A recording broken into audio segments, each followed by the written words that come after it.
중국산 전기차 관세 20%에서 100%로 이거 배터리 업계에 IRA보다 더 센 게 왔다라고 지금 생각이 듭니다. 자, 이런 얘기가 나왔죠. 관세 폭격, 전기차 4배, 반도체 2배로 높여 라고 되고 있습니다. 배터리, 반도체, 바이오, 친환경 분야의 관세를 2배에서 4배 높이는 카드를 딱 꺼내 든 겁니다. 이거는 근거는 무역법 301조입니다. 슈퍼 301조 이렇게 얘기를 하는데, 중국산 수입품에 대해서 관세를 인상할 것을 무역대표부에 지시를 했고요. 실제로 그래서 지금 중국산 전기차 관세율은 올해 안에 25%에서 100%로 인상이 되고요.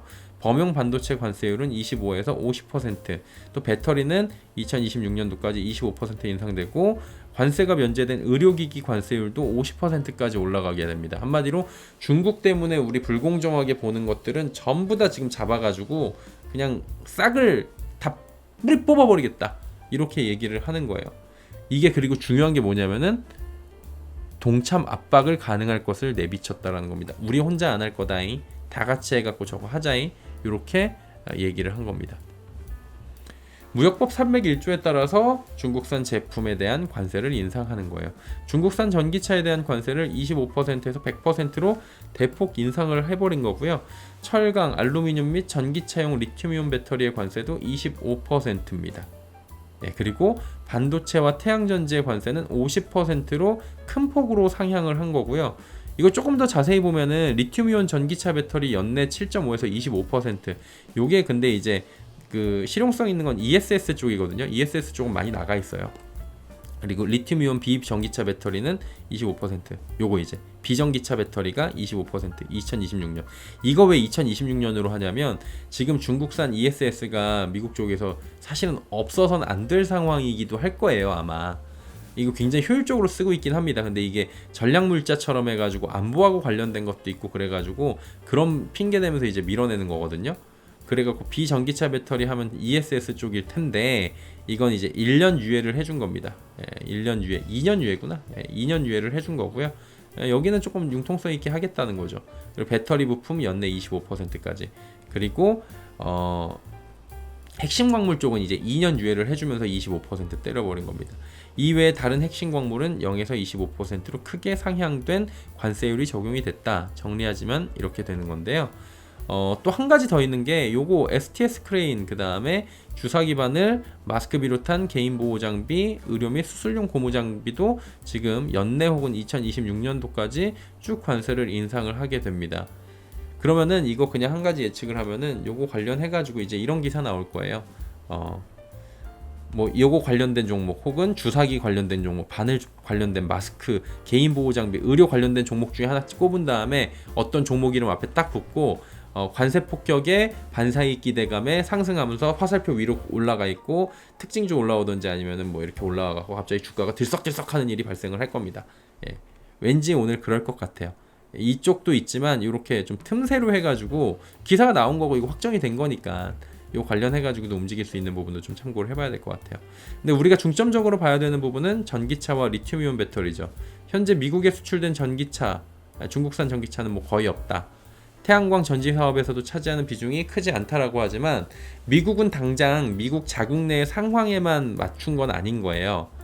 당장 팔리고 있거나 점유되고 있는 것들이 문제가 아니라 향후 위협을 대응해서 패권 전쟁에서 승기를 완벽하게 잡기 위한 조치로 봐야 됩니다. 이건 IRA를 그러기 위해서 시행을 했잖아요.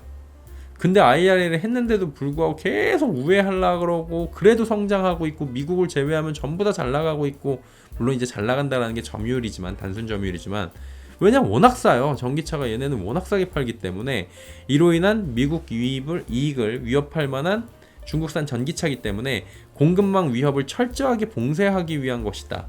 이렇게 보는 게 맞는 것 같습니다. 지금 상황이 뭐냐면은 2019년 대비 2023년 중국 글로벌 리튬이온 배터리, 이건 전체적인 리튬이온 배터리 다 얘기하는 거예요. 수출이 400%나 증가했대요. 650억 달러에 달하는 수준이고 얘네들이 지금 막 70%씩 시장이 성장하고 있어요. 그러니까 이걸 가만히 두면 안 되겠다라는 생각이 든 거죠. IRA는 이거 하나 갖고는 안 되겠다. 이 중 절반이 북미예요. USMCA인가? USMCA 부르나? USA랑 멕시코랑 캐나다, USMCA라고 부르는데 요쪽이 대다수고 사실 그 안에서도 다 미국이에요 사실은. 예. 그리고 유럽으로 나가는 게 절반. 그러니까 전체에서 리튬이온 배터리 중국에서 수출하는 게 절반이 미국하고 유럽인 거죠. 그 뒤를 우리가 쫓고 있고요. 그럼 미국과 유럽이 절반가량을 차지한 리튬이온 배터리 시장에 관세가 이런 폭탄이 이루어지는 거고요. 그러면 이제 그 뒤를 쫓고 있는 우리나라는 그 점유율을 뺏어오는 형태로 가게 될 확률이 높을 수밖에 없는 이유가 이건 거예요. 그래서 LG엔솔을 비롯해서 배터리 3사가 지금 미국 내 전기차 배터리 라인을 ESS로 전환하거나 고려하고 있다는 이야기가 그래서 나오는 것 같습니다. 그리고 IRA보다 저는 관세가 중국 입장에서는 더욱 무서울 수 있고 우리 입장에서는 효과적일 수 있는 건데, IRA는 보조금을 지급하는 형태예요. 그러면은 재정 지출이 수반이 되고 미국의 그런 인플레이션 감축법인데 오히려 인플레이션을 유발시킬 수가 있는 상황인 거예요. 그리고 기한이 정해졌잖아요. 보조금 안 주면 그럼 전기차 가격이 올라가면 그런 거 있잖아요. 사람이 한 달 동안에 그 아메리카노 2,000원에 드릴게요. 3,000원짜리 이러면 가서 먹다가 이제 정상 가격으로 돌립니다. 3,000원 그러면은 안 팔려요 그거. 예. 그게 그래갖고 그런 정책을 쓸 땐 되게 조심해야 되거든요. 그러면은 3,000원에 먹어도 될 정도로 이 아메리카노가 맛있는 집이라는 걸 사람들한테 알려야 돼갖고 굉장히 오랜 기간이 필요하고 2,000원에서 2,500원으로 올리고 천천히 줄여야 돼요. 한 번에 줄이는 게 아니고. 보조금도 마찬가지로 줬던 걸 뺏으면 안 되니까 이게 오랜 기간 동안에 시장에 전기차가 좋다라는 게 인식이 되고 막 이런 식으로 가줘야 되는 거죠. 기한이 대신 정해져 있어요. 이거는 결정적으로 기한은 정해져 있고 재정 지출이 발생을 하고 이로 인해서 인플레이션이 발생을 할 수도 있다라는 거죠. 관세 부과는 달라요. 재정 지출 필요 없죠. 때려버리면 끝나는 거죠. 예. 관세 부과를 하면 어떻게? 기한 정해놓고 기한 연장해갖고 계속 할 수 있는 거예요. 예. 관세 더 높일 수도 있고. 그래가지고 이게 IRA보다 효과적이라는 게, IRA는 일정 목표를 달성한 후에 보조금이 줄어들거나 사라질 수가 있다는 거죠. 근데 관세는 영속적으로 해요. 맘만 먹으면 영속적으로 갈 수 있기 때문에 중국에 대한 견제를 훨씬 강하게 할 수 있고, 콕 집어서 중국이잖아요 지금. 너만 죽일 거야. 예. 이거는 표면적으로 뭘 이렇게 막 대외 명분을 찾을 필요 없어. 표면 너야 그냥. 예. 사실상 중국을 제외한 국가의 보조금을 통해서 가격 경쟁력을 잡아주는 IRA보다 중국산에만 관세 폭탄을 부과해서 가격 경쟁력을 사라지게 만들어주는 거죠. 이는 왜 그런 거냐면 자국 보조금을 등에 업고 중국이 가격 경쟁력을 통해서 막강한 점유율을 현재 가져가고 있었어요. 계속 늘려가고 있어요 지금. 미국을 제외하면. 유럽에서도 꽤 많이 팔렸나 봐요. 물론 이제 뭐 항구에 막 선적돼 있는 것들이 많고 재고는 더 많지만, 그러면은 이걸 더 덤핑을 때려버리고 얘네가 그냥 재고 떨이해버리고 그러면은 안 되겠는데? 하니까 미국 쪽에서 이렇게 나오는 거고, 동맹국들의 참여를 독려하니까 유럽에서 그렇게 가고, 많이들 그렇게 되면 중국은 어떻게 돼요? 지금까지 해왔던 중국의 관행은 사라지는 거예요. 중국 지금까지 어떻게 됐어요? 자국에서 보조금 때려 공산당이 그래갖고 막 여기저기 팔아. 그래 자국 내에서 돌려갖고 내수 팔아. 그래가지고 점유율 쫙 늘린 다음에 우리 거 아니면 못 사게 해. 그래갖고 다 알퇴시가 그렇게, 알리테무 슈인이 그렇게 하잖아요. 손해보면서 막 팔고 막 그러다가 이제 어떻게 돼요? 경쟁자 다 죽어나면 가격 슬금슬금 올려가지고 바보 만들어버리고, 쫓아오는 것들 기술 탈취해가지고 가져가고. 이게 중국 방식이거든요. 그러니까 안보 얘기가 나오는 거예요. 얘네들이 ESS도 못하게 한다는 게 거기 안에서 안보들이 들어가 있고 막 그러니까 얘네들이 진출해 있으면 얘들 결국엔 기술 탈취 또 해가지고 문제가 생길 거야. 이런 얘기들이 나올 수 있다라는 거죠. 그럼 어떻게 돼요? 얘네들이 지금까지 관행을 못하게 되면 가장 큰 경쟁 관계, 아까 이제 따라가고 있는 점유율이 우리잖아요. 국내 기업들은 반사이익에 대한 기대감이, 지금까지 뭐 기대감이 뭐가 나온 건 아니니까 지금 기대감이 당연히 커질 수 있게 된다라는 거죠. 이렇게 되면 어떻게 되겠어요? 가장 큰 북미 시장, 거기서 이제 중국산 자동차, 배터리, 태양광 팔 수 있게 되더라도 가격 경쟁력에서 뒤처지잖아요. 아니 메이드 인 차이나를 메이드 인 코리아랑 놓고 봤는데 메이드 인 차이나가 80원이고 메이드 인 코리아가 110원이면은 야 가격이 싸니까 저거 한번 타볼까 이러는 거지만, 메이드 인 코리아가 110원인데 메이드 인 차이나가 120원이면 안 사죠. 이렇게 만들어버린 거예요. 그리고 유럽도 이미 관세 인상 방침을 여러 번 밝혔습니다. 이게 일각에서는 뭐 유럽이 친중을 또 한다 그러는데 그거는 뭐 일부 국가가 지금 만나는 거에 대해서 그렇게 해석을 하는 거고, 이미 이게 레토릭상으로는 유럽연합이 지금 중국 전기차 업체를 상대로 반보조금 조사 중에 비협조시 고관세 부과한다고 이런 기사들도 지금 나오고 있거든요. 이유는 중국산 전기차의 과잉 생산에 타격을 주기 위해서 징벌적 관세를 부과할 것으로 예상되고 있습니다. 똑같은 거예요 생각들은. 자, 그럼 한 가지 더 생각해 볼 부분이 전기차에 대해서 이미 25% 관세를 부과받고 있는 중국산 전기차가 100% 관세 부과까지 받는다는 거예요. 관세 20% 부과, 25% 부과 이 정도를 통해서도 효과는 있겠죠. 효과는 있는데 자국에서 이미 보조금을 받고 왔기 때문에 25% 부과 때려도 가격 경쟁력이 이미 있는 거예요. 그래도 싸. 그리고 막 그런 고관세에도 우회해서 멕시코 통해서 미국으로 들어오려고 그래 버리니까 그냥 짜증나니까 50도 아니고 100% 원천 봉쇄 때려버린 겁니다. IRA 자체도 그리고 IRA보다 이게 더 효율적이라고 말씀드린 이유가 IRA도 트럼프 전 대통령이 11월 대선에서 승리한다 하더라도 대통령 마음대로 폐기할 수 없는 사안이긴 한데 이 지지율에 따라서 막 괜한 소리들이 나오잖아요. 노이즈에는.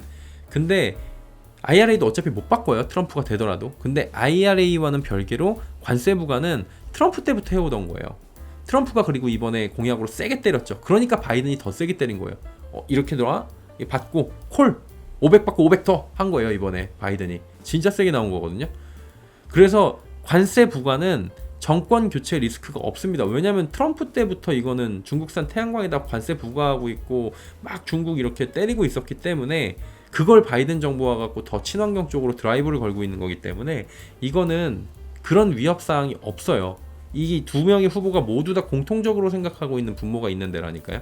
IRA도 다시 한번 말씀드리면 못 바꿉니다. 들어온다고 해갖고 쉽게. 이건 합의가 있어야 됩니다. 그 의회. 결론적으로는 중국산 전기차 배터리가 전 세계 공급망의 많게를 지금 70%가량을 장악하고 있다는 통계가 나오고 있는데 IRA를 통해서 1차 봉쇄를 했고 모자란 게 뭐예요? 보이잖아요. 그러니까 초고율의 관세를 통해서 원천 봉쇄해버리겠다. 이런 의도가 지금 보이고 있는 거죠. 특히 여기 보시면은 세계 파트너들과 협력할 것이라면서 주요 동맹국들의 동참 압박을 가능할 가능성을 내비쳤잖아요. 동맹국들의 조치가 뒤따를 것이라는 미국의 코멘트로 중국을 곳곳에서 봉쇄시킬 수 있게 되지 않을까라는 그런 우려도 나오는 거죠. 중국 입장에서는. 지금 오늘 말씀드린 내용은 배터리나 전기차 쪽에 제가 주안점을 두고서 말씀을 드렸지만 사실은 태양광도 수혜를 볼 수 있고요. 철강, 알루미늄도 함께 볼 필요가 있는데 철강 쪽은 중국 기업들이 한국으로 수출 물량을 더 밀어내게 할 수가 있다는 우려가 나오더라고요. 포스코, 현대제철, 한국 기업들이 오히려 어려움을 겪을 수 있다는 관측도 일부에선 나옵니다. 그리고 중국 물량이 줄어들더라도 한국은 미국 정부가 전한 쿼터가 있어요. 쿼터 235톤, 하여튼 뭐가 몇만 톤 있는데 그 톤 안에서 철강 제품을 무관세로 수출을 하는 거고 넘어가면 또 말짱 꽝이기 때문에 얘네들이 지금 팔지 못해서 중국 애들이 우리가 팔게 된다고 하더라도 우리도 관세를 내기 때문에 어마어마한 반사이익은 아닐 거라는 분석도 할 수가 있겠죠. 그리고 반도체 쪽은 큰 타격이 없을 것이다. 그리고 이번 대중국 관세의 옐런 장관은 인플레이션 영향 없다고 딱 잘라 밝혔는데 지금 또 이제 분석 기사에서는 인플레의 우려가 있다. 근데 인플레 우려보다는 지금 여기에 대한 갈등에 의해서 우리나라에 직접적으로 어떠한 보복이 올 수도 있다. 이런 것들은 생각을 해볼 수 있겠죠. 아까 말씀드렸다시피 STS 크레인이 선박해한 컨테이너 크레인이에요. 그 다음에 얘네들 있잖아요. 얘네들도 지금 쭉 한다고 아까 말씀을 드렸는데 얘네들도 이제 보시면서 투자 포인트로 보시는 것도 좋은데 얘네들은 주가는 움직일 수 있겠지만 어마어마한 그 실적에 큰 메리트가 없는 경우도 많을 거예요. 그래서 주가 변동성만 강해질 수 있다라는 거 참고를 해주시고요. 향후 중국의 반발이 괜한 국내로 튈 수 있다는 우려는 충분히 생각해 볼 만한 문제로 향후 추이는 그 부분은 좀 지켜봐야 될 것 같다라고 보시면 될 것 같습니다.